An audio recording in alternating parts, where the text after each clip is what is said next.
ஏன் நாங்க எங்களை குப்பை வாடுறவங்க வேலைங்க வயிற்றுச்சல் உங்களுக்கு தெரியாதா? இது எச்சரிக்கை. ஒரு ஆள் இல்லை, எங்கள் வீட்டில் 150 பேர், இவங்க வீட்டில் 150 பேர், எல்லாருமே ஒன்றா சேர்ந்துட்டோம்னா இந்த வாட்டி உள்ளாட்சி தேர்தலாம் இதோ கதிதான். அவர் பேசுவாரன்னு தான் எதிர்பார்க்குறோம். விஜய் முதலமைச்சர் அது எதுவும் பேச மாட்டாரு. அந்த சிம்மாசன் மேல நீங்க உட்காருங்களா, கண்ணு தெரியாது. இந்த விசில் அடிச்சாலாவது அவருக்கு காது கேட்குதா? அவர் எங்களை திரும்பி பார்ப்பாரா? மாட்டு வண்டியில் குப்பாலின காலம், மலத்தை கூடி அந்த காலம்லாம் போய் விஞ்ஞானம் வளர்ந்து எல்லாருமே பேட்டரி வண்டிலாம் வர ஆரம்பிச்சிச்சு. ஆனால் தொழிலாளிக்கான வளர்ச்சி வரல. எங்களை பொம்பளைன்னு கூட பார்க்காம அடிச்சு எல்லாம் இழுத்துன்னு போனாங்க. ஏசி காரில் போக தெரியும், ஏசி போட்டு தூங்க தெரியும், அடிமை ஏசின்னு சரியானு தெரியாது சார். மக்கள் பிரச்சனை நேரில் போனால் தெரியும். நான் செய்கிறேன், நான் வந்தேன்னு சொல்லி, ஆனால் இது வரைக்கும் எதுவும் பதிலே சொல்லலை. பூனை செத்தாலும் நாய் செத்தாலும் எலி செத்தாலும் நாங்கள் தேவைப்படுறோம். ஆனால் எங்களுக்குன்னு எதுவுமே வாழ்வாதாரம் இல்லாத இன்னைக்கு நடு ரோட்டில் நிற்கிறோம். செய்வாரு அது ஒரு வாக்கு தான் வருதே தவிர இப்போ நினைச்சா கூட இன்னைக்கு நைட்டு கூட எங்களை பார்க்கல முதலமைச்சர். எல்லாம் அவங்க கையில் தான் இருக்கும். அவங்க கையில் இருந்த கூட ஏன் பார்க்க மாட்டாங்க? யாரோ சொன்னதான் நீங்கள் பார்க்க முடியுமா? குப்பை எடுக்கிற ஜனங்களை போராடுற அரசாங்கம் யாராக இருந்தாலும் கேடு கட்ட அரசாங்கம் தான் சொல்ல முடியும். எங்க அண்ணா மாதிரி எங்க புள்ள மாதிரி நான் நினைச்சிட்டு சொல்றேன். ரெண்டு மகம் வேணாம். நாங்கள் 20 வருஷமா போராடின்னு இருக்கோம் இல்லையா, எங்களுக்கு ஒரு நியாயம் வேணாவா? இதை தானே கேட்குறோம். நாங்கள் போன வருஷம் போராட்டம் பண்ணும் போது 6வது நாளே அவர் எங்களை பனையூரில் கூப்பிட்டு பார்த்தாரு. இன்னையோட 8 நாள் ஆயும் அவர் எங்களை பார்க்கல. அம்மாவுக்கு வேலை பர்மிட் பண்ணி கொடுங்க விஜய் மாமா.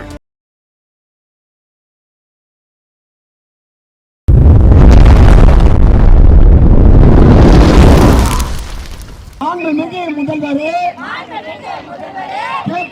கேக்குதா விசில் சத்தம் கேக்குதா?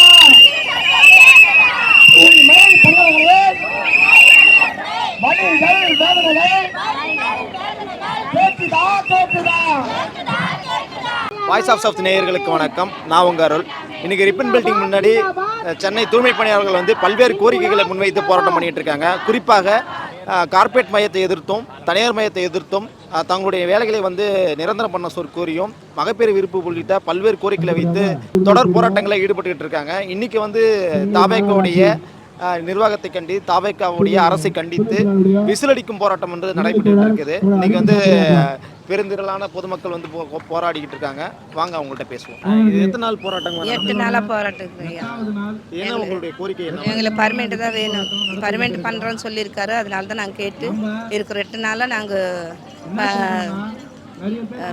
போராட்டம் பண்ணிக்கிட்டு இருக்கிறோம். இதுதான். இது அரசு தரப்புலேருந்து உங்கள்கிட்ட ஏதாவது பேச்சுவார்த்தை நடத்துது? எதுவும் இல்லை, இன்னும் இல்லை. அவர் பேசுவாரன்னு தான் எதிர்பார்க்குறோம். விஜய் முதலமைச்சர் அது எதுவும் பேச மாட்டாரு. என்னன்னு தெரியல. பண்ணுறேன்னு சொல்லி ஃபஸ்ட்டு நாங்கள் போன ஆகஸ்ட்டில் பண்ணியிருந்தோம் இதே மாதிரி கோரிக்கை வச்சு. இதே போல் பண்ணியிருக்கும் போது அவர் பேசினார், நான் செய்கிறேன், நான் வந்தேன்னு சொல்லி. ஆனால் இது வரைக்கும் எதுவும் பதிலே சொல்லலை. அது என்ன ஆச்சுன்னு ஏதாச்சுன்னு தெரியாத திருப்பி நாங்கள் 8 நாளாக போராட்டம் பண்ணிக்கிறேன். என் பேர் நாகலட்சுமி. 8வது மண்டலம் தூய்மை பணியாளர் தான் வேலை செய்கிறேன். 18 வருஷம் என் சர்வீஸ். இப்போ தொடர்ச்சியான போராட்டம் 8வது நாள் அந்த போராட்டம் நடந்துட்டு இருக்கு. இன்னைக்கு விசில் அடிக்கும் போராட்டம் ஒரு போராட்டத்தை கையில் எடுத்தீங்க. என்னம்மா உங்களுடைய கோரிக்கை? பணி நிரந்தரம். எங்களுக்கு 18 வருஷமா சர்வீஸில் பணி நிரந்தரம் இது வரைக்கும் நாங்கள் வாங்கலை. இன்னைக்கு வரும், நாளைக்கு வரும், நைட்டு வரும், பகலில் வரும், தொகுப்பு போடுவாங்க, நைட்டி ட்ரெஸ் வேக்கஸ் போடுவாங்கன்னு சொல்லிட்டு சொல்லிக்கினே இருக்காங்க. தவிர 2 ஆட்சி பார்த்தோம், இது 3வது ஆட்சி. இதெல்லாம் கூட நாங்கள் எங்களுக்கு நல்லது செய்வோம் நினச்சா யாருமே செய்ய மாட்டாங்க. ஏன் செய்ய மாட்டாங்கன்னு சொன்ன செய்வாரு அது ஒரு வாக்கு தான் வருதே தவிர இப்போ நினைச்சா கூட இன்னைக்கு நைட்டு கூட எங்களை பார்க்கல முதலமைச்சர். எல்லாம் அவங்க கையில் தான் இருக்கும். அவங்க கையில் இருந்த கூட ஏன் பார்க்க மாட்டாங்க? யாரோ சொன்னதான் நீங்கள் பார்க்க முடியுமா? ஏன் நாங்கள் எங்களை குப்பை வாடுறவங்க வேலைங்க வயிற்றுச்சல் உங்களுக்கு தெரியாதா? அப்போ நீங்கள் பேசுனீங்க, டீ கொடுத்தீங்க, எங்கள் டீ கப் எடுத்தீங்க, தோல் தட்டு பேசுனீங்க, நான் இருக்குதான் சொன்னீங்க. இப்போ ஏன் இல்லை? அப்போ முதலமைச்சர் இல்ல, இப்ப முதலமைச்சர். அப்போ விஜய் வேற, இப்ப விஜய் என்ன? 2 மகம் வேணாம். விஜய் தோழரே எங்க அண்ணா மாதிரி எங்க புள்ள மாதிரி நான் நினைச்சிட்டு சொல்றேன். 2 மகம் வேணாம். தூய்மை பணியாரு ஏழைங்க குப்பை வாரங்க வயிற்றுச்சல் நீங்க மனசுல வச்சுக்கிட்டு மைண்டில் வச்சுக்கிட்டு எங்களுக்கு நல்ல வாழ்வாதாரம் கொடுக்குற பணி நிரந்தரம் போடுறான்னு ஒரு நினைப்புல நாங்க எல்லாரும் இருக்கிறோம். எங்க வீட்டுல 100 ஓட்டு போட்டாங்க. 100 ஓட்டு நம்புறீங்களா? எங்க வீடு மொத்தம் பார்த்தா கூட என்ன செய்றீங்க நீங்க? விஜய் ரசிகர் தான். நாங்க விட ரசிகர் எடுத்துட்டு நாங்க சட்டசபையில் உட்கார வச்சா இந்த ரசிகர் பார்க்க முடியாதா? இந்த யானையும் உங்க கண்ணுக்கு தெரியலையா? உனக்கு கண்ணு இல்லை. இப்போ அந்த சிம்மாசன் மேல நீங்க உட்காருங்களா, கண்ணு தெரியாது. கிரீட்டம் வந்துச்சு. நாங்க இங்க தான் இருக்கிறோம். நீங்க எப்பத்துக்கு 5 வருஷத்துக்கு எங்க மூஞ்சி தான் பார்க்கணும். இப்போ அடுத்த எலெக்ஷன் வரப்போகுது, அதில் யார் ஓட்டு கேட்குறீங்க? எங்களை தானே கேட்க போறீங்க, நாங்கள் தானே போடணும். சொல்லுங்க. அப்படி நீங்க இருக்கும்போது நீங்க ஏன் எங்க பார்க்க மாட்டீங்க? நாங்க கெஞ்சிடுமா? நாங்க ஏன் பாரு பாரு பாரு போராட்டம் பண்ணதான் பாப்பீங்களா? என்னய்யா என்ன பண்றீங்க நீங்க? ஆட்சி நடத்துறீங்களா? உங்க இஷ்டத்துக்கு எதாவது நடத்துறீங்களா? இதெல்லாம் வேணாயா. ஏழைங்க பாரு, நான் ஏழைங்க. என் சர்வீஸ் 18 வருஷம் வயிறு எரியுது எனக்கு. வயிறு எரியுது. எங்களுக்கு நல்ல வேலை கொடுக்குறீங்க, எனக்கு நல்ல மரியாதை கொடுக்குறீங்க, எங்களுக்கு வாழ்வாதாரம் பிரச்சனை இல்லாம யாருக்கிட்ட பண்ண கூட சண்டை. இந்த போலீஸ்காரர்கிட்ட ரொம்ப சித்திரவதை. இந்த என்ன பண்றாங்க? உள்ள காயம் அடிச்சுட்டு ரத்தம் கட்டிருக்காங்க, கை ஒடிச்ச பார்த்தாங்க. ஃபர்ஸ்ட் போலீஸ்கார் ஆம்பளை போலீஸ் உச்சி பேத்துறாங்க, பொம்பளை போலீஸ் எங்களை அடிச்சு எதுன்னு புண்படுத்துறப்ப பின்னாடி வந்து அரெஸ்ட் பண்ணிட்டாங்க. ஏந்திரமா ஏந்திரமா ஏந்திரமா கெஞ்சிட்டாங்க. எதுக்கு உனக்கு 2 மகம்? யாரும் சொன்ன நீங்க செய்றீங்க? முதல்ல போலீஸ்காரை வச்சு நீங்க காரியம் நடத்துறது பாத்துறீங்களா? நடக்காது. முதலமைச்சர் விஜய் சார் நீங்க வந்துடும். இல்ல எங்களை கூப்பிடு கூப்பிடு கூப்பிடு, நான் இனிமே கேட்க மாட்டோம். நாங்க பார்த்துதான் ஆகணும், நீங்க என்கிட்ட பேசிதான் ஆகணும். ஏன்னா உங்களுக்காக நாங்க ஓட்டு போட்டோம். 100 ஓட்டு எங்க வீட்டுல. நான் என் பேர் நாகலட்சுமி. 100 ஓட்டு போட்டு நாங்க ஜெயிக்க வச்சோம். எங்களுக்கு எதுவுமே இல்லைன்னா நாங்க சும்மா இருக்க மாட்டோம். என் போராட்டம் தொடர்ந்தே போயிருக்கோம். ஜெய்பீம், இன்குலாப் ஜிந்தாபாத், ஜெய்பீம். வணக்கம். 8வது நாள்ல நீங்க தொடர் போராட்டங்களை ஈடுபட்டு இருக்கீங்க. உங்களுடைய கோரிக்கை என்ன? எங்களோட கோரிக்கை வந்து ஃபர்ஸ்ட் ஆஃப் ஆல் சிஎம் சாரை பார்க்கணும் நாங்கள். ஏன்னா இன்னொன்று 8 நாள் நாங்கள் போன வருஷம் போராட்டம் பண்ணும்போது 6வது நாளே அவர் வந்து எங்களை பனையூரில் கூப்பிட்டு பார்த்தாரு. இன்னொட 8 நாள் ஆயும் அவர் எங்களை பார்க்கல. எங்களை சிஎம் சார் பார்க்கணும். எங்கள் கோரிக்கை இருக்கிற எல்லா கோரிக்கையும் நிறைவேற்றணும். பணி நிரந்தரம் தான் முதல் கோரிக்கை. அரசு தரப்புலேருந்து எதுவுமே வந்து பேசினாங்களா? அரசு தரப்புல ஒரே ஒரு அமைச்சர் தான் பேசினாரு. அவரை நாங்கள் இப்போ கூப்பிடுறோன்னு சொன்னாரு, ஆனால் கூப்பிடல. நாங்கள் சிஎம் சார்கிட்ட சொல்லி உங்களை கூப்பிடுறோம், உங்ககிட்ட பேச்சுவார்த்தை நடத்துறோம்னு சொன்னா இன்னும் எங்கள் பாரதி தோழரை கூப்பிடல.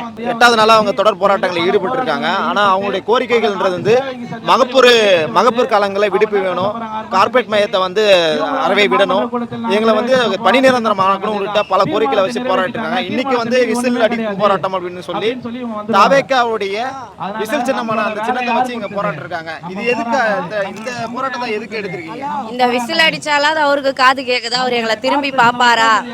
ஏன்னா இது அவரோட சின்னம். சரி, இந்த இவ்வளவு நாள் 8 நாளா நாங்க கூப்பிடுறோம், நாங்க 7 நாளா கூப்பிட்டோம், அவர் பார்க்கல. இந்த விசில் அடிச்சாலாவது திரும்பி பாப்பாரா? அதுக்காக தான் இந்த விசில். 15 வருஷமா வேலை செய்கிறோம். எங்களுக்கு முதல்ல இருந்த ஆட்சி வந்து எங்களுக்கு செஞ்சு கொடுக்குறேன்னு சொல்லி அதுவும் போயிடுச்சு. இப்போ விஜய் வந்திருக்காரு. அவர் வந்து 3 மாதம் தான் ஆகுது. இருந்தாலும் நாங்கள் கேட்கக்கூடாது, இருந்தாலும் நாங்கள் கேட்குறோம். 5 வருஷம் செஞ்சவங்களுக்கு ஆர்டர் போடுறேன்னு சொன்னார். ரிபல் பிள்ளைங்க நாங்கள் போராட்டம் பண்ணுறப்ப கூட அவர் எங்களுக்கு வந்து ஆதரவு தெரிவித்தார். நிச்சயமாக எங்களுக்கு செய்வாருன்னு நாங்கள் நம்பிக்கையாக தான் தினைக்கும் வரோம். இதுக்காக எல்லாமே ஒத்துழைக்கணும். எங்களுக்காக பாரதி அண்ணன் போராடுறாரு. நாங்கள் பட்டாத கஷ்டம் இல்லை. 6 மாதமாக வேலை இல்லாத ரிபல் பில்டிங்கில் 13 நாளாக ராவம் பகலும் மழையில் காற்றுல கூட உட்காந்துருந்தோம். எங்களை பொம்பளைன்னு கூட பார்க்காம அடித்து எல்லாம் இழுத்துன்னு போனாங்க. எங்களுக்கு 8ஆம் மாதம் போன வருஷம் 8ஆம் மாதம் வேலை போயிடுச்சு. 23 ஜனவரி 23 அன்றைக்கி தான் எங்களுக்கு வேலையே வந்தது. வேலை வந்து சந்தோஷம்தான். இப்போ வேலை முடிச்சுட்டு வரோம். எங்கள் நன்மைக்காக போராடுற இவ்வளோ பேருக்காக கேட்குறேன். தூய்மை பணியாளர் அப்படின்னு சொன்னால் நாங்கள் போய் குப்பை எடுக்கலன்னு சொன்னால் அந்த தெருவே நாரிடும். ஒரு நாளைக்கு நாங்கள் போனால் தான் அந்த ஏரியாவே சுத்தமாக இருக்கும். பூனை செத்தாலும் நாய் செத்தாலும் எலி செத்தாலும் நாங்கள் தேவைப்படுறோம்.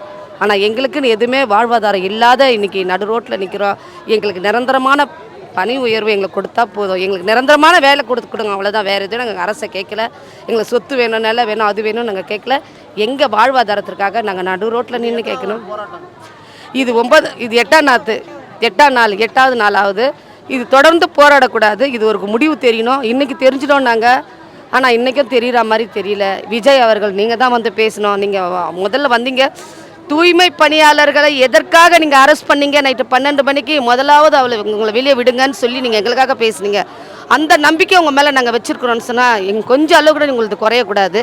நீங்கள் எங்களுக்காக பெண்கள் தூய்மை பணியாளர்களுக்காக முதலாவது ஆண்களை விட பெண்கள் தான் உயர்வாக நீங்கள் நினைக்கிறவரு.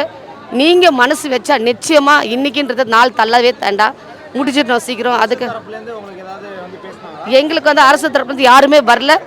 LTUC கட்சியிலேருந்து வக்கீல் பாரதின்றவர் தான், அவரு தான் எங்களுக்கு போராட்டம் எல்லாமே செய்கிறாரு. அவர் தான் எங்களுக்கு வேலை வாழ்வுக்கு அப்பத்துலேருந்து எங்கள் அடிப்படையில் சம்பள உயர்வு ஏற்றி கொடுத்தாரு. ஒரு வக்கீலுன்றதுனால எங்களுடைய கேஸ் வந்து கோர்ட்டில் நடக்குது. அது ஒரு பக்கம் நடந்தாலும் எங்களுக்கு வாழ்வாதாரம் எங்களுக்கு வேணும். எங்களுடைய பிள்ளைங்களாம் வாழணும், சாப்பிடணும். சொல்கிற விவசாயி சேத்துல கையை வச்சதா சோத்தில் கையை வைப்பான்றோம். நாங்கள் குப்பையில் கையை வச்சதா எங்களுக்கு சோறு. எங்களுக்கு புருஷன் சரி கிடையாது. என்ன மாதிரி இவ்வளோ பெண்கள் இருக்கிறாங்க, புருஷனால் கைவிடப்பட்டவங்க, புருஷன் இறந்துட்டா இருக்கிறவங்க எவ்வளோ பேர் இருக்கிறாங்க. நீங்கள் மனசு வச்சா நிச்சயமாக செய்யலாம். நாங்கள் 8 நாள் ஆகுதுன்னா நிச்சயமாக இவருக்கு தெரிஞ்சே ஆகணும். விஜய் அவருக்கு நிச்சயமாக தெரியும் இங்கே ரிபல் பில்டிங் நடக்குதுன்னு. ஏன்னா இப்போ அவர் கண்ட்ரோலில் இருக்குது, விஜய் கண்ட்ரோலில் தான் இருக்குது. ரிபல் பில்டிங்னா அவர் கேட்டிருப்பார். ஒரு சின்ன கூட்டம்னா கூட எதுக்கு அது கூட்டம் போடுறாங்கன்னு கேட்டிருப்பாரு. அவருக்கு தெரியும். ஐயா தயவு செஞ்சு எங்களுக்காக நாங்கள் போராடி கேட்டுக்கிறோம். நீங்கள் பெரிய மனசு பண்ணி எங்களுக்கு ஆதரவு தெரிவிங்க, எங்களுக்கு அது போதும் சார். இங்கே வேலை செய்கிறவங்க எல்லாரும் பணக்காரங்க கிடையாது சார். எல்லாருமே அது வறுமை கோட்டு கீழே வாழ்கிறவங்க. இது மொத்தத்தில் கேவலமான விஷயம் என்னன்னா, குப்பை எடுக்கிற ஜனங்களை போராடுற அரசாங்கம் யாராக இருந்தாலும் கேடு கட்ட அரசாங்கம் தான் சொல்ல முடியும். எனக்கு ஏன் இவ்வளோ கோவம் வருதுன்னா சார், குப்பையில் என்னென்ன இருக்கும் உங்களுக்கு தெரியும். எச்சில், கழிவு, உமிழ், என்னென்னமோ இருக்கும். ஆனால் இங்கே இருக்கிறவங்க பணக்காரங்க மாதிரி. பணக்காரங்கன்னா நாங்கள் சார் போராடுறோம். நாங்களே வந்து தூய்மை பணியாளர் குப்பை வாரி கஷ்டப்படுறோம். எங்களை இன்னும் கஷ்டப்படுத்துகிறாங்க சார் இந்த அரசாங்கம். அதனால் போராடுறவங்களாம் பணக்காரங்க கிடையாது, வறுமை கோட்டுக்களை கஷ்டப்படுறோம் சார். எங்களை இன்னும் இந்த அதிமுக கவர்மெண்ட்டு, திமுக கவர்மெண்ட்டு, இப்போது தாவேக கவர்மெண்ட் இந்த ஜனங்களை ஏமாத்துறதே இருக்காங்க. ஏமாத்துறதுனால பெருமைப்படுறது எதுவும் கிடையாது சார். தயவு கூர்ந்து இந்த மக்களை மனசில் நினச்சிக்கிட்டு வறுமை கோட்டுக்கீழே வாழ்கிறவங்கள உடனே நிரந்தரம் பண்ணணும். இந்த போராட்டம் வந்து போன வருஷம் ஆகஸ்ட் மாதம் நடந்துச்சு. அப்போ வந்து உங்களை பார்த்து இது பண்ணித்தரேன் அப்படின்னு சொல்லியிருந்தாரு. ஆனால் இப்போ அவருமே அந்த மாதிரி பண்ணுறாரு. இது எப்படி பார்க்குறேன் சார்? இது ஏன் அந்த மாதிரி பண்ணுறாங்கன்னா, மதிப்புக்குரிய முன்னாள் முதலமைச்சர் மு.க. ஸ்டாலின் ஐயா அவர் 4 ஐஏஎஸ் பேச்சு கேட்டு தான் அரசாங்கம் நடத்தினார். கடைசிக்கு அவர் கவுந்துக்குச்சு அரசாங்கம். அதே போல் மாண்புமிகு முதலமைச்சர் விஜய் அவர்கள் ஐஏஎஸ் பேச்சு கேட்டு தான் பண்ணுறாரு. மக்களை நேரில் சந்திச்சுன்னா குவாரண்டி கேட்டால் தான் தெரியும் அதோட பிரச்சனை. நீங்கள் ஐஏஎஸ் பேச்சு கேட்டிங்கன்னா ஐஏஎஸ்க்கு தான் தெரியும். ஏசி காரில் போக தெரியும், ஏசி போட்டு தூங்க தெரியும். அட்மினிஸ்ட்ரேஷனுக்கு சரியான தெரியாது சார். மக்களோட மக்கள் பிரச்சனை நேரில் போனால் தான் தெரியும். ஐஏஎஸ் பேச்சு நீங்களும் கேட்டிங்கன்னா உங்கள் கவர்மெண்ட்டு கவுரும். ஏன் இப்படி சொல்கிறேன்னா இதுதான் ஃபேக்ட்டு, உண்மை இதுதான். தயவு கூர்ந்து சொல்கிறேன், நாங்கள் வந்து செல்வந்தரம் அல்ல, நாங்கள் வந்து பணக்காரங்க கிடையாது. குப்பை வாடுற பாமர மக்கள், வறுமை கோட்டு கீழே இருக்கிற ஜனங்க. எங்களை வந்து ரொம்ப போராட விடாதீங்க. போராட விட்டிங்கன்னா அதிமுக நடந்ததோ திமுக நடந்ததோ தான் உங்களுக்கு நடக்கும். இது எச்சரிக்கை. ஒரு ஆள் இல்லை, எங்கள் வீட்டில் 150 பேர், இவங்க வீட்டில் 150 பேர், எல்லாருமே ஒன்றா சேர்ந்துட்டோன்னா இந்த வாட்டி உள்ளாட்சி தேர்தலாம் இதோ கதி தான். மனசில் வச்சுக்கிட்டு செயல்படுங்க. இந்த போராட்டம் எதுக்காக நடத்துகிறாங்க? நீங்கள் ஏன் தம்பி கலந்துக்கிறீங்க? ஏன்னா எங்கள் அம்மா வேலை பர்மிட் ஆகிறதுக்காக. எத்தனை போராட்டம் நடக்குது இது 8 நாளா. இப்போ என்ன உங்களுடைய கோரிக்கை என்ன? எங்கள் அம்மாவுக்கு வேலை பர்மிட் பண்ணணும். எங்கள் அம்மா வேலைக்கு போகிறதால என்னால் இது படிக்க கூட முடியல. என்னை ஸ்கூலில் கூட இட்டும் போய் விடாமல் எங்கள் அம்மா இந்த வேலைக்கு வராங்க. ஏற்கனவே ஸ்கூலில் லீவு 15 நாள் லீவு. எங்கள் அம்மா இங்கே வர்றதால எப்போயுமே லீவு தான் போடுவேன். ஏன்னா எங்கள் அம்மா இங்கே வேலைக்கு வர்றதால சாப்பிட்றது கூட இல்லை. எங்கள் அம்மா வேலைக்கு போயிடுறாங்க. விஜய் மாமா நீங்கள் தான் எங்கள் அம்மா வேலையை பர்மிட் பண்ணணும். அதால தான் எங்கள் அம்மா உங்களுக்கு ஓட்டு போட சொன்னேன். எங்கள் அம்மாவுக்கு வேலை பர்மிட் பண்ணி கொடுங்க விஜய் மாமா. எங்கள் கோரிக்கை என்ன, நிரந்தர பணி வேணும் எங்களுக்கு. எங்கள் தேவையை அவங்க சந்திச்சாங்கன்னா பரவாயில்ல. 18 வருஷமாக நான் வேலை செய்கிறேன். ஃபஸ்ட்டு 57 வேலை செஞ்சுருந்தோம். வேலையை எங்களை நிப்பாட்டி 6 மாதம் எங்களை கஷ்டப்படுத்தினாங்க. அதுக்கு பிறகு வேலையை கொடுத்தாங்க. அந்த வேலைனா நிரந்தரமாக இல்லை. பார்த்திங்கன்னா இப்போ 38 நான் வேலை செய்கிறேன். 38ல் 18 வருஷமாக நாங்கள் வேலை செஞ்சதுக்கு ஒரு பிரயோஜனமும் இல்லை. ஒரு பிஎஃப் கிடையாது, இஎஸ்சி கிடையாது, எதுவுமே கிடையாது எங்களுக்கு. எங்களை போய் நீங்கள் ராம்கீயில் சேர்ந்துக்கோங்க அப்படின்னு சொன்னாங்க. நாங்கள் சேர மாட்டோம்னு சொன்னோம். அதுக்கு பிறகு எங்களை இந்த போலீஸுங்க ரொம்ப புண்படுத்தினாங்க. பார்த்துங்க, ஜென்ஸுங்க கையை பிடிச்சாங்கன்னா அந்த நரம்பு இருக்கும் பாருங்கள், அப்படி ஒரு வலி. அழுத்தின உடனே உயிரே போகிற மாதிரி இருக்கும். அந்த மாதிரி டக்குன்னு அவங்க பிடிச்சி அப்படி தள்ளி விட்டுட்டு பொம்பளை போலீஸை விடுவாங்க. இவங்க பண்ணுறதெல்லாம் மறைக்கிறதுக்காக அப்படி பண்ணுவாங்க. ரொம்ப அராகஜம் பண்ணுவாங்க இந்த போலீஸுங்கெல்லாம். வேறு எங்கள் கஷ்டத்தை புரிஞ்சிக்கல. இப்போ வந்திருக்கிற முதல்வராவது எங்கள் கஷ்டத்தை புரிஞ்சுக்கின்னு அவர் அதே எங்களுக்கு அந்த நிரந்தர பணியை கொடுத்தாருன்னா ரொம்ப நல்லாயிருக்கும்னு நினைக்கிறேன். நாங்கள் வந்து கடந்த ஆட்சியிலையும் சரி, இருக்கிற ஆட்சியிலையும் சரி, அதுக்கு முந்தின ஆட்சியிலையும் சரி, அதிமுக, திமுக, டிவிகே இந்த 3 ஆட்சிகள்லையும் நாங்கள் போராட்ட காலத்தில் நிற்கிறோம். உழைப்போர் உரிமை இயக்கம் 2020 போராட்ட காலத்தில் நிற்குது. 2020 அப்படின்னும் போது 15 மண்டலங்களில் கான்ட்ராக்ட் விட்டாங்க அதிமுக ஆட்சியில். அப்போது உழைப்போர் உரிமைக்கம் முதல்ல வந்து நாங்கள் சட்டப்பூர்வமாக போராட்ட காலத்தில் இறங்கி 5 மண்டலங்க உழைப்போர் உரிமை இயக்கம் மூலிமா தனியார் மையம் விடாமல் NULM சொல்யூஷன்லேயே இருக்கும், NULMலே. அப்படி இருக்கிற பட்சத்தில் திமுக ஆட்சி அப்போ வந்து 19/1/2021 திமுக முன்னாள் முதல்வர் ஸ்டாலின் அவர்கள் என்ன பண்ணார்னா, இந்த தூய்மை பணியாளர்களை உடனடியாக பணி நிரந்தரப்படுத்துங்க, இவங்களுக்கு சட்ட ரீதியாக நீதிமன்ற உத்தரவெல்லாம் எதிர்பார்க்காதீங்க அப்படின்ட்டு அவர் குரல் கொடுத்தாரு. முதல்வர் எதிர்க்கட்சி தலைவராக இருக்கும்போது அவர் எடப்பாடி அவர்கள் முதல்வராக இருக்கும்போது அவர் குரல் கொடுத்தாரு. அந்த அவர் குரல் கொடுத்ததை வச்சு நாங்கள் தூய்மை பணியாளர்களும் சரி மக்களும் சரி இந்த திமுக அரசாங்கம் வரணுன்ட்டு எல்லோரும் சேர்ந்து தேர்ந்தெடுத்தோம். அப்படி இருக்கும்போது அவர் வந்துட்டார். அவரும் இதே டோனில் எங்களை வந்து பணி நிரந்தரம் படுத்துகிறேன், 10 ஆண்டுகள் பணி முடிந்த அனைவரும் பணி நிரந்தரப்படுத்தணும்னு சொன்னார். ஆனால் பண்ணலை. அவர் என்ன பண்ணார், மறுபடியும் 2 மண்டலத்தை தனியார் மையம் விடுறாரு. 4, 8 இந்த 2 5, 6 தனியார் மையம் விடுறாரு. அப்போது நாங்கள் எதிர்த்து போராடுறோம். அப்போது அதிமுக எதிர்த்து போராடணும், அதுக்கப்புறம் திமுக எதிர்த்து போராடணும். நாங்கள் வந்து எந்த கட்சிக்கும் ஆதரவாளர்கள் இல்லை. உழைப்போர் உரிமைக்குன்றது எந்த கட்சி வந்தாலும் அவங்கள எதிர்த்து போராடுற உண்மையான தோழர்கள். கம்யூனிஸ்டில் இருக்கிறோம் நாங்கள் யாராக இருந்தாலும் போராடுறவங்க. போராட்ட காலத்தில் எப்போ நிற்கிறோங்க, இந்த தூய்மை பணியாளர்களை பணி நிரந்தரப்படுத்தணும் அப்படின்னு மறுபடியும் அவர் கொடுத்த தேர்தல் வாக்குறுதியும் அவர் கொடுத்த கடிதப்படியும் அவர்கிட்ட போராடினோம். அதுக்கப்புறம் 4, 8ன்ட்டு எங்கள் கிட்டத்தட்ட 6 மாதம் போராட்டத்துக்கு அப்புறம் தான் 6 மாதம் உண்ணாநிலை போராட்டம் தொடர்ச்சியான ஆகஸ்ட் 1லேருந்து 13 வரைக்கும் போராட்டம் இதெல்லாம் நாங்கள் எடுத்த பிறகு தான் நாங்கள் மறுபடியும் இந்த 4, 8ல் 5, 6 தோழர்களை போட்டாங்க.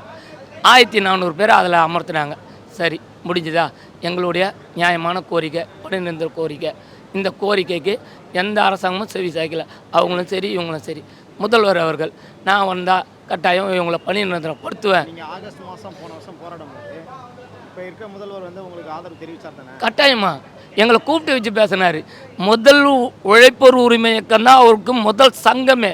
சங்க அமைப்புன்ற போது உழைப்போர் உரிமை இயக்கம் மட்டும்தான் முதல்ல அவர் கூப்பிட்டு சந்தித்து சங்க ரீதியாக எங்களை கூப்பிட்டு பேசினார். நம்ம இப்போ இருக்கிற நம்ம தமிழக முதல்வர் அவர்கள். ஆனால் அப்போ எங்ககிட்ட பேசினார். எங்களுக்கு சந்தோஷமாக இருந்தது. நம்ம முதல்வர் விஜய் அவர்கள் வந்துட்டாருன்னா கட்டாயமாக எங்களுக்கு பணி நிரந்தரம் கிடைக்கும் அப்படின்ற நம்பிக்கையோட விசுவாசத்தோட விசில் சின்னத்தை, எங்களுடைய சின்னம் விசில், யாருடைய சின்னம் இல்லை, பெரும்பான்மைன்றது விசில்ன்றது இந்த தமிழ்நாட்டிலே அதிகமாக யூஸ் பண்ணுறது தூய்மை பணியாளர் மட்டும்தான்.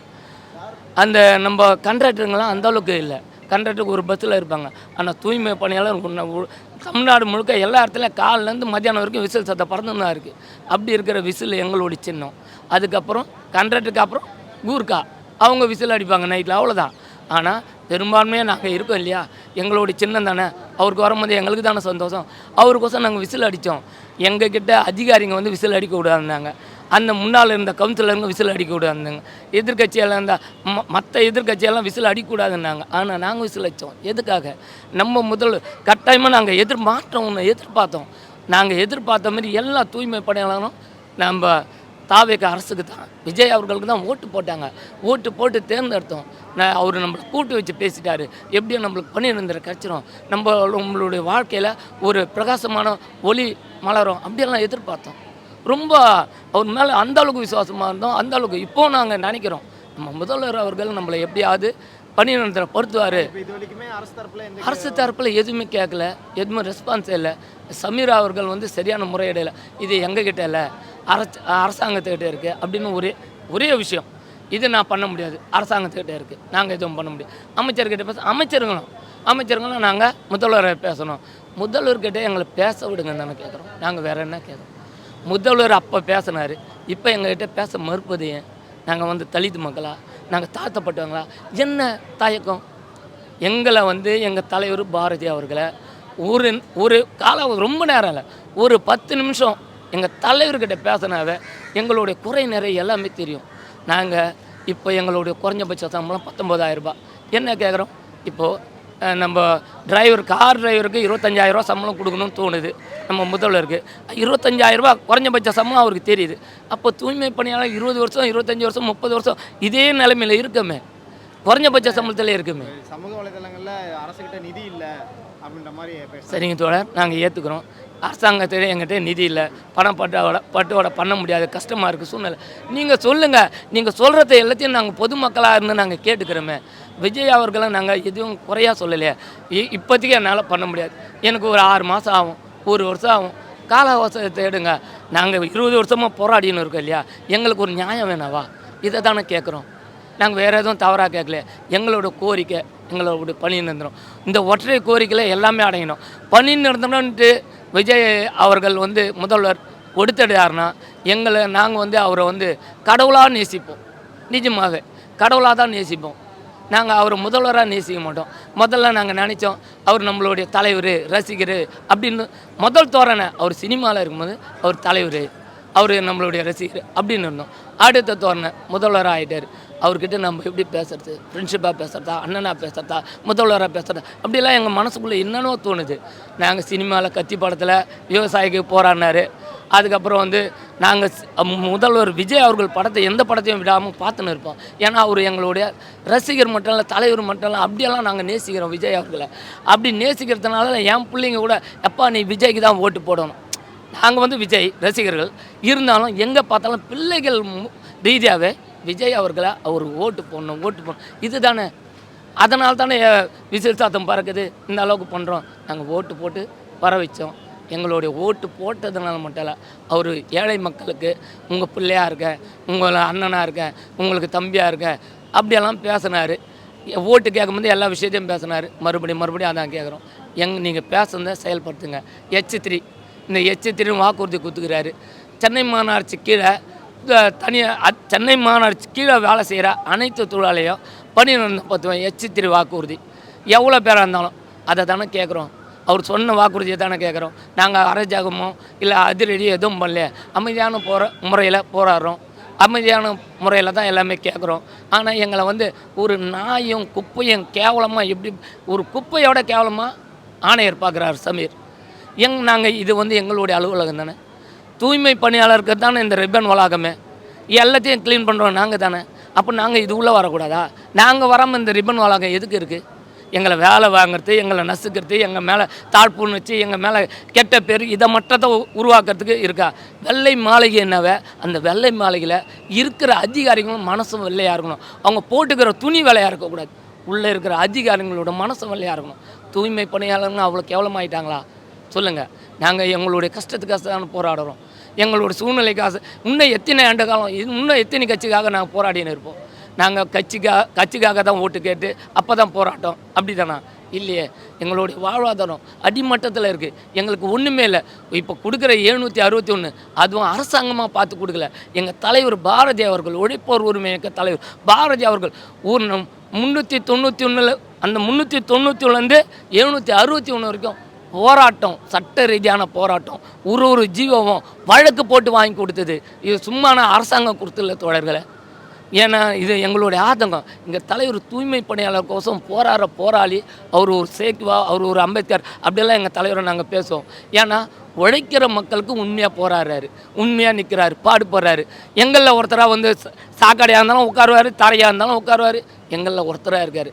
அவருக்கோசம் அவரை கூப்பிட்டு பேசினா எல்லாமே ஒரு முடிவுக்கு வரோம் இல்லையா? இதுதான் எங்களோட கோரிக்கை.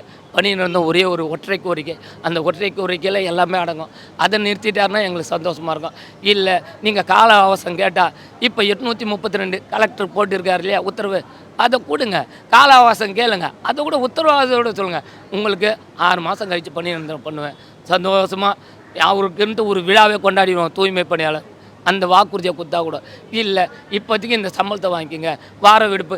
பெண்கள் என்னங்க, பெண்கள் எவ்வளோ விஷயம், பெண்கள் விஷயம் மாதவிடாய் விடுப்புன்னு கேட்குறோம். அதை வெளிப்படையாக பேச முடியும். ஒரு அதிகாரிக்கிட்ட ஒரு பெண் கேட்க முடியுமா? எனக்கு வயிறு வலி, எனக்கு நான் இதுமாரி சொல்ல முடியுமா? நான் கூசுது, எந்த பெண் தைரியமாக கேட்க முடியும்? அந்த விடுப்பு ஒரு நாள் இந்த அரசாங்கம் தரக்கூடாதா? இல்லை வார விடுப்பு நாங்கள் 365 நாள் உழைக்கணுமா? அதுதான் மற்றும் எங்களுடைய கோரிக்கை நியாயமானது. எல்லா ஆட்சியிலையும் கேட்குறோம், இந்த ஆட்சி நிறைவேற்றும்னு நினைக்கிறோம். முதல்வர் அவர்கள் எங்களுடைய குரலை கேட்டு சிலிச்சாச்சு எங்களுக்கு பணியிடம் கொடுத்தா அதை காட்டிலும் பெரிய மகிழ்ச்சி எதுவும் இல்லை. எங்கள் தலைவர் பாரதியை சந்தித்து பேசணும். நன்றி தோழர். இப்போ நம்மோடு இணைஞ்சிருக்கார் எல்சிசி, அதாவது உழைப்போர் உரிமை இயக்கத்துடைய மாநில பொருளாளர் மோகன் ஐயா இருக்காரு. அவர்கிட்ட கேட்டு தெரிஞ்சுப்போம் வாங்க. மாநகராட்சி தொழிலாளர்களுக்கு 250 ரூபாய் தான் சம்பளம். 40 ஆண்டு காலமாக அதிமுக திமுக ஆண்ட கட்சி ஆளும் கட்சியாக இருந்தது.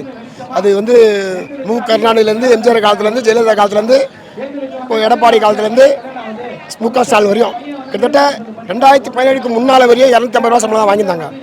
மாட்டு வண்டியில் குப்பாளின காலம், மலத்தை வந்து கூடி அண்ண காலம்லாம் போய் விஞ்ஞானம் வளர்ந்து எல்லாருமே பேட்டரி வண்டியெலாம் வர ஆரம்பிச்சிச்சு. ஆனால் தொழிலாளிக்கான வளர்ச்சி வந்து வரல. அப்போ 2014 ஜியோ 62 போட்டாங்க. ஜியோ போட்டு சம்பளம் வந்து குறைஞ்சபட்ச சம்பளம்னு அறிவிச்சாங்க. ஆனால் கொடுக்கப்படவே இல்லை. 2021 உழைப்போர் உரிமை இயக்கம் மாநில தலைவர் கு பாரதி அவர்கள் வந்து பார்க்குறாங்க, சங்கம் அமைக்கிறாங்க. அம்பத்தூர் தொகுதியில் 7வது மண்டலத்தில் தொடங்கின இந்த தூய்மை பணியுடைய மாநகராட்சி துறையுடைய போராட்டம் 10,000 சம்பளம் வாங்கியிருந்தாங்க. 10,000 பத்தல என்ற நிலைமைக்கு எதிராக லேபர் ஆசிரியர் டிஸ்பியூட் எழுப்பி உயர்நீதிமன்றத்தில் வந்து வழக்கு எடுத்துட்டு போயிட்டு அப்படி கலெக்டர் ஆணையம் போய் மனு கொடுத்து கலெக்டரேட் சம்பளமாவது கொடுங்க, இதில் மினிமம் வேஜஸ் கோர்ட்லேயாவது வந்து எங்களுக்கு நல்ல முடிவு வரட்டும். இப்படி டூயின் வந்து நாங்கள் போராட்டம் பண்ணி 12,000 14,000 16,000 18,000 உயர்ந்துச்சு. அப்புறம் 23,700 ரூபாய்க்கு வாங்குறாங்க. இது 2024 வந்து வாங்க ஆரம்பித்தாங்க. வாங்கின ஒரு 6 மாதத்தில் போன 2025 ஆகஸ்ட் மாதத்தில்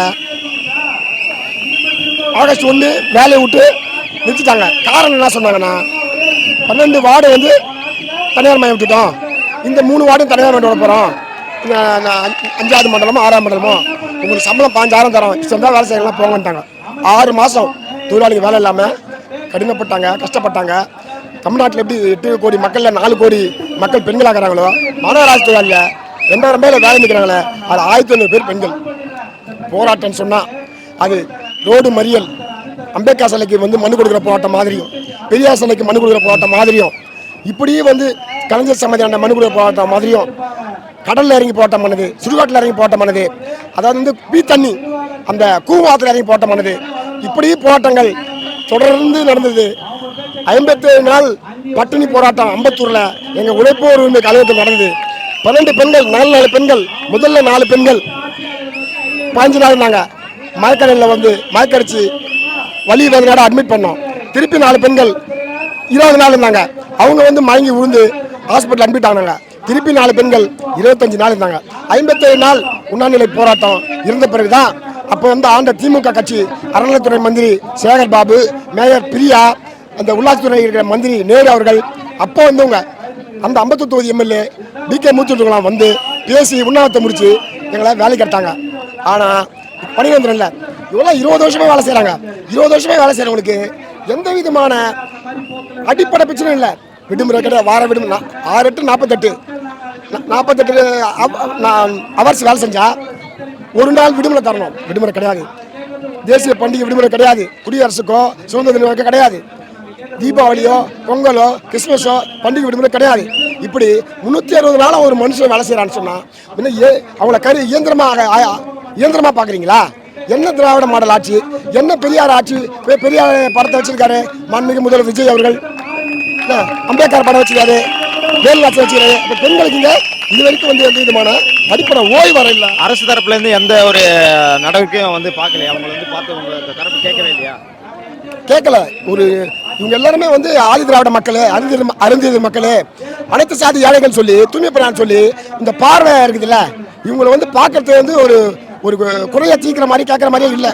இப்படி தான் போச்சு இந்த நிலைமைலாம். வந்து நாங்கள் என்ன கேட்குறோன்னா, எங்களுக்கு மகப்பேறு விடுப்பு 1 வருஷம் 3 குழந்தைய மகப்பேறு காலம் வரும்போது சலுகை தரீங்களே, அறிவிச்சிருக்கீங்க, நல்ல விஷயம். ஆனால் தூய்மை பணியில் வந்து பெண்கள் இல்லையா? தமிழ்நாடு முழுக்க 2 லட்சம் பேர் வேலை செய்கிறாங்களே, அது 1 லட்சம் பேர் 1 லட்சம் பேர்கிட்ட பெண்கள் வேலை செய்கிறாங்களே, அப்போ அவங்களுக்கு பொறுத்த மாதிரி தானே நீங்கள் போடுங்கன்னு நாங்கள் கேட்குறோம். மாதவிடாய் மாதத்துக்கு ஒரு முறை 3 நாள் 5 நாள் பெண்கள் கஷ்டப்படுவாங்க. அந்த சாக்கடையிலையும் ஈரத்துலையும் மழை வெள்ள காலத்துலையும் வேலை செய்யும் போது அனிச்சையாக இருக்கும் அவங்களுக்கு. அந்த டைமில் அவங்களுக்கான எந்த விதமான ஒரு விடைமாற்றம் அறம் கிடையாது. மாதவிடாய் நேரத்தில் சம்பளத்தோட விடுமுறை கொடுங்க. மகப்பேறு விடுமுறை மாதவிடாய் விடுமுறை சம்பளத்தோட வழங்குறது தான் இந்த கோரிக்கை மெயின். பெரியாரே சொல்லியிருக்காரு வந்து தூய்மை பணியாளர் அரசு ஊழியராகணும்னு சொல்லி. இவங்க கான்ட்ராக்டுடைய லாபத்துக்காக ஸ்பெயின் நாட்டுக்காரனை சார்ந்தவன் அர்பஸ் சுமித்துக்காரரை விட்டுருக்காங்க. ஆந்திரா கம்பெனி எம்டியில் சொல்லி விட்டுருக்காங்க. இவங்க என்ன மக்கள் வரி பணம் மாநகராட்சியில் வருது. காலையில் மக்கள் குடும்பத்துக்காக செலவழிக்கிறாங்க. பால், அரிசி, பருப்பு, காய்கறி, மீன், கறி, துணி, மணி எல்லாம் வாங்குறாங்க. நைட்டு கொசுவத்தியும் வாங்குறாங்க. அந்த வரியெல்லாம் எங்கள் அரசாங்கம் தானே போகுது, மாநகராட்சி வருது. அந்த பணத்தை எடுத்து சேவை செய்கிற தூய்மை பணியாளருக்கு கொடுக்காம கான்ட்ராக்டுக்காரன் இழுத்துட்டு வந்து முதன்மை வேலையாளிப்பார் மாநகராட்சி கான்ட்ராக்டுக்காரன் கொண்டு வந்து உள்ள விட்டுட்டு அரசை கொள்கை முடிவு. கான்ட்ராக்டுக்காரன் உள்ள விட்டு போய் எப்படி பலன் பண்ண முடியும்? இப்போ அதெல்லாம் பலன் பண்ணதெல்லாம் கொள்கை முடிவுன்னு சொல்லி லாப வரியோட கார்பரேட்டுடைய விசுவாசமா கார்பரேட்டுடைய வளர்ச்சிக்காக தான் மக்கள் வளர்ச்சி தொழிலாளருடைய வளர்ச்சியை பற்றி இவங்க பேசலை, கொண்டு வரல. அதான் நாங்கள் கேட்குறோம். எங்களுக்கு பணி நிரந்தர வழக்கு கோர்ட்டில் இருக்குது. பணி நிரந்தரம் நீங்கள் எச்சரிக்கை பிரகாரம் பணி நிரந்தரம் செய்கிறீங்களே, 5 வருஷம் வேலை செஞ்சுக்கல, ஒப்பந்த பணியாளர் இருந்தால் கூட பலன் பண்ண சொன்னீங்களே, பலன் பண்ணுங்க. அடிப்படை பிரச்சனை தீருங்க. இந்த 2 கோரிக்கை கேட்குறமே. இப்போ கார் ஓட்டுறவங்களுக்கு வந்து டிரைவராக எடுக்கிறவங்களுக்கு 25,000 சம்பளம், நல்ல விஷயம் கொடுங்க. அப்போ இவங்களுக்கு சம்பளம்டா, இவங்களுக்கு 19,000. எந்த விஷயத்தை சொல்றீங்க? இவ்வளோ எம்எல்ஏக்கும் கார் கொடுக்குறாங்க. அது உதவியாளருக்கு வந்து 25,000 சம்பளம். அப்போ பெட்ரோல் டீசல் பராமரிக்க 25,000 எல்லாம் கொடுங்க. நாங்கள் அதை பற்றி அதை மறுப்பு தெரிவிக்கல, நல்லது தான். ஆனால் இங்கே வேலை 20 வருஷமா வேலை செய்ய தொழிலுக்கு 19,000 கொடுக்குறீங்களே. கலெக்டரேட் சம்பளம் 832 ரூபா வந்து இப்போ போட்டிருக்காரு. அது 71 ரூபாய் ஏற்றிருக்காரு. இப்போ வாங்குற சம்பளத்துடைய பர் டே இப்போ 761 ரூபா. 71 ரூபா சேர்த்தா 832 ரூபா வருது. அந்த 832 ரூபா வந்து கொடுங்க தொழிலாளிக்கு. விலைவாசி கடுமையாக இருக்குதுங்க. மக்கள் எதுக்காக போராடுறாங்க? தூய்மை பணியாளங்க சோறு, நீர், வேலை, கூலி, இதுதாங்க விஷயம். இந்த ஃப்ரேம்குள்ளே வராது நல்லா இருக்குதா? வீட்டு வாடகை வருது, கரண்ட் பில் வருது, பிள்ளைய படிக்க வாங்கணும், பிள்ளைய ஹாஸ்பிட்டல் போகணும், துணி வாங்கணும், வச்சு ஒரு முறை தான் துணி வாங்குவாங்க. காலில் செருப்பு இல்லை, கால் வயிறு கஞ்சி இல்லை, குடிச்சோமா இல்லையான்னு கூடாடுறாங்க. ஏன்னா இந்த நிலைமை வந்து மாறுறதுக்கு இவ்வளோ பாடுபடுத்தாங்க. பாடுபட்டு ஓய்க்கிறாங்க, கடைப்பட்டு ஓய்க்கிறாங்க. என்ன இந்த தூய்மை பணிக்கு வேண்டி விரும்பி வராங்க. எல்லாமே வேலை செய்கிறவங்க ஆதி திராவிட மக்கள், அறிஞர் மக்கள், அனைத்து சாதியாளர்கள், பெண்கள், கணவனை கைவிட்டுங்க, கணவனை இறந்து போனவங்க, இப்படி ஒற்றை பெற்றோர் தான் வேலை செய்கிறாங்க. அவங்களுக்கு தான் இதெல்லாம் கேட்குறோம். இன்னைக்கு வந்து நாங்கள் என்ன மனு கொடுத்துருவோம்? கான்ட்ராக்டில் வேலை செய்கிறவங்களாம் மனநல சொல்லி ஆக்குங்கன்னு மனு கொடுத்துருவாங்க. வேண்டாம், முதல்ல இந்த ராதாகிருஷ்ணன் பரவாயில்ல, ஆளும் கட்சிக்கு ஆதரவாகவும் அதிகார மையத்தோடு இணைஞ்சிருந்தாலும் IPS IAS ஃபஸ்ட்டு, அப்புறம் வந்து குமரகுரு, விடாகண்டா, கொடாகண்டா இருந்தார். இப்போ வந்து சமீரான் வந்து அவர் போராட்டத்தை எதுவும் இது மட்டுப்படுத்துற மாதிரியும் இந்த தொழிலாளிங்க மதிக்காத போக்கு தான் நிலைமை இருக்குது. ஐயா, இது நடக்கும்போது போன ஆகஸ்ட்லேயும் இந்த மாதிரி ஒரு தொடர் போராட்டங்களில் ஈடுபட்டீங்க. 14வது 13வது நாட்களில் வந்து கைது பண்ணியிருந்தாங்க. அப்போ உங்களை பார்த்து பேசியிருந்தாங்க இல்லையா விஜய்? இப்போ அதை எப்படி பார்க்குறீங்க? இப்போ அவர் அப்படி பேசியிருந்தாரு, ஆனால் இப்போ வந்து அவர் இதை பற்றி என்ன நிலைப்பாடு எடுத்திருக்காங்க? 13 நாள் ஆகஸ்ட் 1லேருந்து 15 வரையும் உலகை குளிக்க 10 நாட்டில் ஒரு நாவல் இருக்குது. அது மாதிரி சென்னையை குளிக்கி போராட்டம் தமிழ்நாடு தாண்டி இந்தியாவை தாண்டி ஜெர்மனியில் கூட சாலிடாரிட்டி போராட்டம் நடத்துனாங்க அந்த தொழிலாளிக்காக. அவர் அப்போது பனையூரில் போய் எங்களை நாங்கள் கேட்டோம், வாங்க வந்து எங்களை பாருனாங்க. பனையூரில் எங்கள் தூய்மை பணியாளரோட பேசினார், காப்பி கொடுத்தாரு, பிஸ்கட் கொடுத்தாரு, போட்டாட்டினார், ஆதரிச்சார். அவங்க எங்கள் உண்ணாவிரதம் அம்பத்தூருக்கு வந்து இந்த இப்போ இருக்கிற மந்திரிலாம் வந்து வந்தாங்க. ஆதவ அர்ஜுனா வந்தார், இப்போ அமைச்சர் தலைவர் ராஜ்மோகன் வந்தார். இவங்களாம் வந்து பேசுகிறாங்க. ஆனால் இன்னைக்கு அதிகாரத்துக்கு வந்த பிறகு, முதல்வரை வந்த பிறகு மாற்றம் வேணும்னு சொல்லி மக்கள்லாம் இந்த மக்கள் தான் ஓட்டு போட்டாங்க. பெரும்பாலும் இளைஞர், பெண்கள் தூய்மை பணியாளர் ஓட்டு போட்டாங்க. திமுக வீட்டுக்கு அனுப்புறது தூய்மை பணியாளர்கள். இந்த டிவிக்கு ஆட்சியை கொண்டு வந்தது தூய்மை பணியாளர்கள் அவங்களும் ஒரு வகையில் காரணம். ஆனால் அவங்கள இன்னைக்கு வந்து பார்க்காம இவ்வளோ காலம் கடத்துவது இந்த நாகரிகங்களில் நல்லது கிடையாது. இதுக்காக தான் நாங்கள் அமைதியான முறையில் அறப்போராட்டம் நடத்துகிறோம். எங்களை வந்து வன்முறையை வந்து தூண்டுவதும் வந்து இந்த அரசாங்கமும் மாநகராட்சி இந்த ஆணையர் தான். நாங்கள் அறப்போராட்டம், அமைதி போராட்டம் நடத்துகிறோம். எங்களுடைய கோரிக்கைகள் வந்து இங்கே கேட்கறது தமிழ்நாடு முழுக்க செய்திகள் போகுது. அந்த மாநகராட்சி தொழிலாளி 23 மாநகராட்சிக்கு இந்த சம்பளம் யாரில் 3 மாநகராட்சி தான் வருது. இங்கே நாங்கள் வழக்கு போட்டு 200 வாடகம் 15 மலத்துக்கு சம்பளம் கொடுத்தார் ஜட்ஜி. அது ஒரு நல்ல நடந்தது எங்களால். மற்ற திருப்பூர் எல்லாமே ஒரு சம்பளம் தராங்க. மீதி எல்லாம் 25 3 போக 22 மாநகராட்சியில் 500 ரூபாய் தான் சம்பளம் தராங்க. கூலி திருட்டு பண்ணுறாங்க. கூலி திருட்டை கண்டுபிடிக்க மாட்டாரா மாண்புமிகு முதல்வர்? உடைப்பு சூழல் நடக்குது. அது இல்லாமல் நகராட்சியில் சம்பளம் 400 ரூபாய் தான் தராங்க. ஆவடி நகராட்சி, இங்கே வந்து தாமரை நகராட்சி, மாநகராட்சி, அப்புறம் வந்து பூந்தமல்லி மாங்காடு நகராட்சி, இப்போ தமிழ்நாடு முழுக்க நகராட்சியில், பேரூராட்சியில், ஊராட்சியில் 6000 சம்பளம். ஆனால் அவங்க சம்பளம் வந்து பர் டேக்கு 492 ரூபாய் இன்ட்டு 30 நாளைக்கு 12,500 ரூபாய். 12,500 ரூபாய் சம்பளம் தராமல் கூலியை தீடி இருக்காங்க. இந்த திருட்டை கண்டுபிடிக்க மாட்டாரா முதல்வர்? லஞ்சத்தை ஒழிக்கின்றாரு, நான் தொட்டா விட மாட்டேன், விட்டா தொட மாட்டேன்றாரு. அவர் இந்த கூலி திருட்டை கண்டுபிடிக்கிட்டோம், நடவடிக்கை எடுக்கட்டும். 6000 ரூபாய் சம்பளத்தை வச்சு கிராமத்தில் வறுமை குடி கொண்டிருக்குது. அந்த தொழிலாளி எப்படி வாழ்வாங்க? அவங்க வாழ்வாதாரம் எப்படி இருக்கும்? பெண்கள் அவங்க தான் குடும்பத்தை தாங்கி நிற்கிறாங்க. இதான் நாங்கள் கேட்குறோம். அப்போ அவங்களாம் ஒரு ஏக்கத்தோடு பார்க்குறாங்க. தொலைக்காட்சியில், பேப்பரில், டிவியில் பார்க்கும்போது, ஓ நம்ம தொழிலாளி போராடுறான், நமக்கு ஒரு நல்லது நடக்காதா அப்படின்னு ஒரு அந்த ஆனந்த கண்ணீர்வாங்கள, அது ஒரு உணர்வு. அது உணர்தலும் உணர்த்துதல் உணர்வு கொடுத்து தொழிலாளி, நம்ம தொழிலாளி போராடுறாங்கன்னு. இங்கே கடல் கடந்து போராடல, சென்னையில் போராடுறாங்க, நமக்கெல்லாம் ஒரு நல்லது நடக்காதான்ற தொழிலாளியுடைய ஏக்கத்துக்கு ஒரு நாள் முடிவு வந்தாகணும், முடிவு தந்தாகணும். நம்ம மாண்புமிகு முதலமைச்சர் பேசி ஆகணும். சினிமாவில் நடிக்கும் போது மக்கள் கண்ணீர் விட்டாங்க, உணர்வுபூர்வமாக பார்த்தாங்க, கை தட்டினாங்க. நிஜத்திலே அவரே முதல்ல வந்தப்போ இது நடக்குமா எங்களால பேசுங்க முதல்ல. பொறுத்துருங்க அது பொதுவான வார்த்தை. ஆனால் நீங்கள் எங்களால் எவ்வளோ நாள் சொல்கிறீங்க? ஒரு 100 நாள் பொண்ணு சொல்றீங்களா, 50 நாள் பேசுங்களா? கூப்பிட்டு பேசுங்க முதல்ல, பேச்சுவார்த்தைன்னு சொல்லுவாங்க. உழைப்பு உரிமைக்கும் மாநில தலைவர் பாரதி சொல்றாரு. ஏஎஸ்எஸ்யூ அதுக்காக மாநில தலைவரோட பாரதி தான், அவர் தான் தொடர்ந்து கேட்குறாரு, பேச்சுவார்த்தை போறாரு. பேச்சுவார்த்தை நாங்கள் எதுவும் கல்வி மாட சொல்லல, அவர் மதிச்சு கூப்பிட்றப்ப பேசுகிறோம். முதல்வர் கூப்பிடணும், அதான் மெயின் டிமாண்ட். இந்த 2 வரிக்கு இதில் பெண்களுக்கு மகப்பேறு விடுமுறை, மாதவிட விடுமுறை ரொம்ப இம்பார்ட்டண்டாக பார்க்குறாங்க. தொடர்ச்சியாக 8வது நாளாக ரிப்பன் பில்டிங்கில் தூய்மை பணியாளர்கள் அவங்களுடைய கோரிக்கைகளை முன்வைத்து போராட்டங்கள் நடத்திட்டு இருக்காங்க. இன்றைக்கி முதல்வர் விஜய் அவருக்கு இந்த விஷயங்கள் போய் சேரலை. அது 8 நாளுக்கு மேலே இந்த போராட்டத்தை நாங்கள் நடத்திட்டு இருக்கோம், ஆனால் அவருக்கு போய் சேரலை. அதனால் அவர் காதுக்கு கேட்குற மாதிரி விசிலடிக்கும் போராட்டத்தை நடத்தி முடிச்சுட்டு பேட்டி கொடுத்துருக்காங்க. ஏற்கனவே போன ஆட்சியில் பல பிரச்சனைகள் இருந்தது அப்படின்றதால தான் ஒரு மாற்றம் வரும்னு நாங்கள் ஓட்டு போட்டோம். ஆனால் இப்போ இவர் இப்படி தான் பண்ணுறாரு. அண்ணன் சொன்னார், எங்கள் குடும்பத்தில் ஒருத்தர் இருக்குன்னு சொன்னார். ஆனால் அவருமே ஆட்சிக்கு வந்ததுக்கப்புறம் எங்கள் மக்களை எங்களை வஞ்சிக்கிறாரு அப்படின்னு இந்த குமுறல்களை நம்ம பார்க்குறோம். தொடர்ச்சியான இந்த போராட்டங்கள் நாளைக்கும் நடைபெறும் அப்படின்றத அறிவிச்சிருக்காங்க. இந்த போராட்டங்கள்ன்றது அவங்களுடைய அடிப்படை பிரச்சனைகளான, அடிப்படை கோரிக்கைகளான, அவங்களோட பணி நிரந்தரம் 10 ஆண்டுகளுக்கு மேலே பணிபுரிஞ்சவங்களை நிரந்தரமாக ஆக்கணும், மகப்பேறு காலங்களில் விடுப்பு வேணும், மாதவிடாய் காலங்களில் விடுப்புடன் கூடிய சம்பளத்துடன் கூடிய விடுப்பு வேணும் போன்ற கோரிக்கைகளை வச்சு போராடிட்டு இருக்காங்க. இந்த போராட்டம் நாளைக்கும் நடக்கும், தொடர் போராட்டமாக அறிவிக்கும் அப்படின்னு சொல்லி அறிவிச்சிருக்காங்க. உழைப்போர் உரிமை சங்கம் சார்பாக இதை அறிவிச்சிருக்காங்க. நன்றி, வணக்கம்.